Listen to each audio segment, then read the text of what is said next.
na unsa may kabag-uhan sa ah, Diyos nun nga simbahan sa Dios. Unay mong tanan nimo, what's new at God's Church? Nagpasabot yun na unsa may exciting, unsa may kalahian sa imong simbahan kumpara sa uban. Mo na buto sa buta na sa tawag ng utana. So unsa man ang kalahian sa ato ang simbahan, Dios noon nga simbahan kumpara sa uban. Adi man po tayo kumpara kita may tag maayo. Basta ato mao ni ato ang gipamalandungan, mao ni atong gipuyan, mao ni atong gituhuan. Unang-una nga kalahian nato nga ang bunyag o ordinasyon usara gyud na dili yun na mahimong imong i-separate imong buwagon ba kung imo gunang buwagon mahita po mo gud ana nga naa di special nga mga tao. Oh, why special? Equal ta nga gihimo sa Ginoo nga we are all created in God's image and likeness. Dili lang tong special nga kung eskwela pa sugad na po katuig aron ordinahan ka dito nga special jud ka kadto dito mo ibutang kag pedestal. Di ko mo to di ana. Nara po di bugdi. Mutuo ka basta ka ako din ako mutuo di ana. Parehara tanan equal. So kitang tanan di ay og pasabot di ana. Kitang tanan bunyagan, kitang tanan ordinahan. Pareha lang tanan diha equal ta diha. Mga kitang membro diha sa simbahan, we are community of priest, prophet and king. Kitang tanan nga naman nung di man na mahimo. Kitang tanan magipili sa Ginoo. God chose us first. Dili kita mo imong pili sa Ginoo, ang Ginoo mo pili na to. Una, mao na nga kitang tanan tawag giimbitar sa Ginoo qualified. Di kung to din naibulok na to na bright na. Basag di lang ng mga professions like doctors, engineers, kanang sa manada maestra, kanang mga pulis, basag di lang na sila nga murag institutionalize na nila kay kinahanglan mo jud na po sila yung masteral na laliman po ka opera sa imong dugan kasi nga nawa ka eskwela di kinahanglan jud po nang eskwelahan pero may nga relasyon sa Ginoo di na kinahanglan eskwela na po katuig diya or 15 katuig kita mismo makahimo diya na kada adlaw mamalandong lang kita sa Ginoo mamaster ta mag-doktor paglupigan pa nato ng Doctor of Theology diya mag-DD diya di lagi na sila pero kay bawa silang buhat po madyo po personal lang sugot at personal nga relasyon sa Ginoo mo man kaluwasan personal mo na di mo taga sakay barko di ana or aeroplano lig palang kuway lang ta mo trabaho kita sa tuang kaluwasan kung gusto ta nga luwas so ang importante ra dyan is heart's desire nga tong intention ba nga tininood yun nga gusto ta nga mas masuod, mas maduol sa Ginoo. Mo na yung unang kalayan na to, kitang tanan ordinahan, bunyagan sa pagkapare, pagkaprofeta o pagkari. Ikaduha, nga, kaya masakam na ito, bunyagan ng kuan, mga bata pa, maulagi naging nga infants. Pagkatao pa din na ato nang presentasyon, ragyan na atong buhaton sa atong mga anak, nga maupi pagkahimugso. Kada adlaw na pagkabuhaton isip ginikanan sa atong mga anak mao na yung giampo sa akong anak kada adlaw tao ginang gihalad sa Ginoo diha sa mga pagampo di na ko kinahanglan pag ngadtog simbahan katedral din narong ihalad na sagasa ko ako nang mahimo paghalad basta mo Ginoo mingon lang ko Ginoo akong gihalad ang akong anak munta mutubo siya nga mudako siya nga himsog ang lawas labi na gyud sa iyang kalag ano taman halad na sa Ginoo wala nang bukbok de bindita diha nga na diha ano bigan pagkadsong mga seremonyas wala na importante ang imong kasing-kasing ihalad nang imong anak kada adlaw ngadto sa Ginoo hangtod nga ready na gyud siya nga siya mismo mudawat ni Hesus nga mantuluwas pinaagi sa bunyag o ordinasyon sa pagkapare, pagkaprofeta o pagkari. Ikatulo, nakalainan na to, what's new? Ikatulo na to, nga kung magpa-ordina na gani ka, magpabunyag or magpa-ordina na gani ka, ayaw yung pag-expect nga makakwarta ka. Dili nang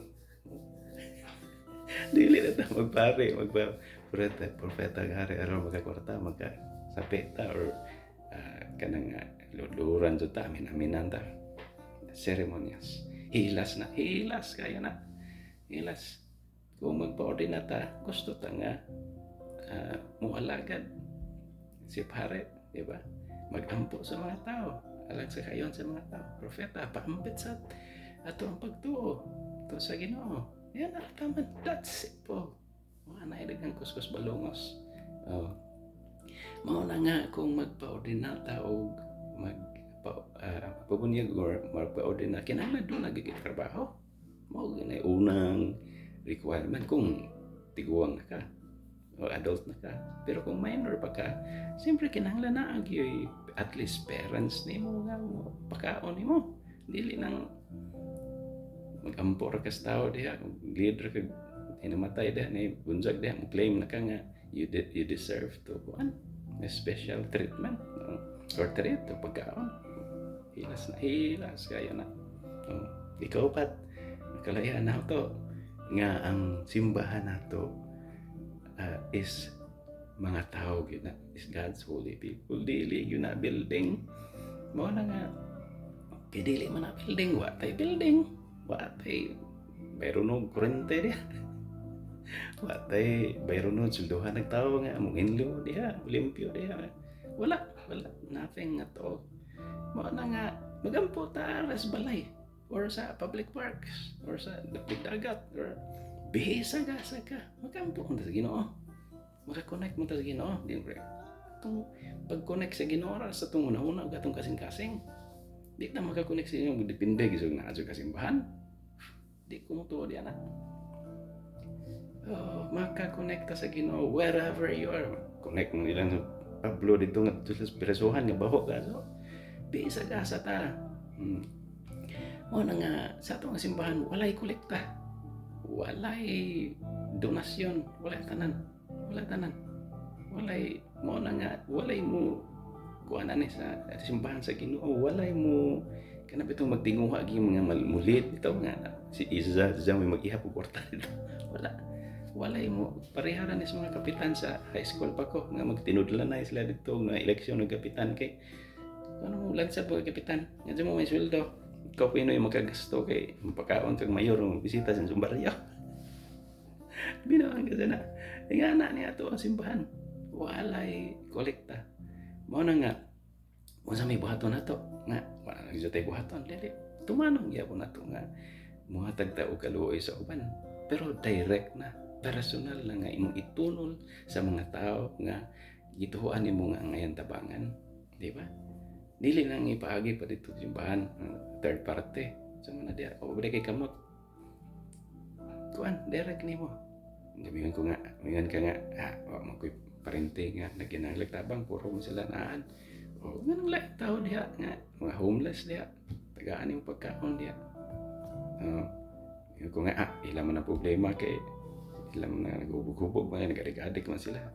Huwag mo na imong una-una wag kay luna gyud, wag kay plano nga mo tabang gyud, wag ka mo tuo sa gisulti sa gitudlo ni Jesus nga kinahanglan maluoy ka sa uban, mutabang ka sa uban nga direct la ba na wa ba na ingon ni si Jesus nga tabang hatag mo kwarto simbahan kay mo itabang sa direct na nga to. Anja ikalima na tong kalayan na to. Tama na naman ta sila ikalima kaya na pinaghanda ni. Ang ikalima is kanang pag-ampo na gitudlo ni Jesus diha sa Mateo Kapitulo 6 versikulo 9. Unsa man na isa dili gyud na formula, wala gyud intention si Jesus diha na nga balik-balikan dito na og 1,000 times a day mo ni pag-ampo manamo na bisag wa ka una naman og manamo na saba pa yan. Sige ka litok na mga pong, sige di pagka pangasaba, sige di pagka kasuko. No, kinahanglan kanang mga pag-ampo kuan kayo na, kanang na ay balaan kayo ng pag-ampo. Kaya para nako upat yun na kamo kanang klase sa pag-ampo ng gitudlo ni Jesus. Kanang yan kag amahan na mo pagtahig na sa Ginoo. balaan ang imong ngalan mao na pagpangayo pasaylo gibala kung balaanon kun nato ang ngalan sa Ginoo maghinusulta sa ato ang mga sala maningkamot ta nga limpyo ta kay aron maduol ta sa makakita ta sa Ginoo. Kaya umabot ka na mo imong gingharian pagpasalamat na nga ang gingharian sa Dios mingabot na nato ngani na to si Jesus pagkamatay na dili ta magpasalamat na pagpasalamat na nga ikaupat is imong pagbuot mo yung matuman mao lagi na mangayo ta sa Ginoo pero kabubuton sa Ginoo mo yung matuman ang pagampo dili mao ang pag-utro sa una-una sa Ginoo or pagpamugos sa Ginoo mura tagbata nga nangayo no dili na ihana imong pagbuot mo yung matuman Ginoo ya ang ikaduhang parte ang kalano namo diha moro gyapon na upat gyapon na ang sumpay diha ang ikaduhang parte sa pagampo upat gyapon na gyapon ang upat ka klase sa pagampo pagdahig pangayo pasaylo salamat o pagtuman sa iyang kabubuton sa ikaduhang parte ang kalano namo sa Tagalog so lawa kami nga ako nagsasama nga mapasaylo kami sa uban nga na taasan tadi ani mao na 5 kakalayanan what's new in our church kasi ato paningdugangan sa sunod mao pa pag hinahinay na to panday di ani nga to ang tinawan ato ang reliyon bag-ong reliyon adi man ni bag-o mao man ni atong paningkamutan nga murag mao gyud ang hunahuna nga naa na sa hunahuna kasing-kasing ni Jesus dili ng kalibutanon kayo Dios non ang importante kalag ang importante ni Jesus dili ng tawhanon dili ng kalibutanon ang dagko yung mga building diha nga hindi naman kamusulte asig